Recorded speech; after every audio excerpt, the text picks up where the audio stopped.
നിങ്ങളുടെ കൊച്ചല്ല മരിച്ചത്, അത് എന്റെ കൊച്ചാ മരിച്ചത്. ഓരോ ദിവസം കഴിയുന്തോറും വന്യമൃഗ ശല്യം കാരണം മരണപ്പെടുന്നവരുടെ സംഖ്യ കൂടി വരികയാണ്. ലക്ഷങ്ങളുടെ നഷ്ടമാണ് ഓരോ കർഷകനും ഇതുമൂലം വരുന്നത്.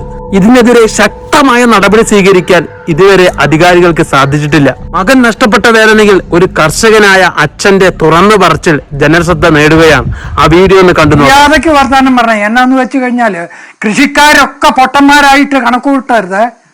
ഇവിടെ കൃഷിക്കാര് നിങ്ങൾക്ക് അവിടെ ഇരിക്കണവർക്ക് തോന്നണ്ട വയനാട്ടിൽ വെറും ആദിവാസികളാന്ന്. ആദിവാസിയല്ല, ആദിവാസിനെ കൊന്നാലും ചേട്ടനെ കൊന്നാലും മുസ്ലിമിനെ കൊന്നാലും ഹിന്ദുവിനെ കൊന്നാലും ഒരേ വിലയാ. ഞങ്ങൾ വയനാട്ടുകാർ അതാ കണക്ക് കൂട്ടിയേക്കണേ. ഞങ്ങൾക്ക് പറഞ്ഞ പൈസ തരണം. നിങ്ങൾക്ക് നോക്കാൻ കഴിയില്ലെന്നേരി ഞങ്ങൾ നോക്കാവുന്നേ. സർക്കാരിൽ നിന്ന് ഞങ്ങൾക്ക് ഇവിടെയുള്ള കൃഷിക്കാർക്ക് ഓരോ തോക്ക് കൊടുക്കുക, ഞങ്ങൾ നോക്കിത്തരാം. നിങ്ങൾക്ക് പറ്റൂല്ലെങ്കിൽ പോ. നിങ്ങൾ എ സിയിലിരുന്നാ പോരാ,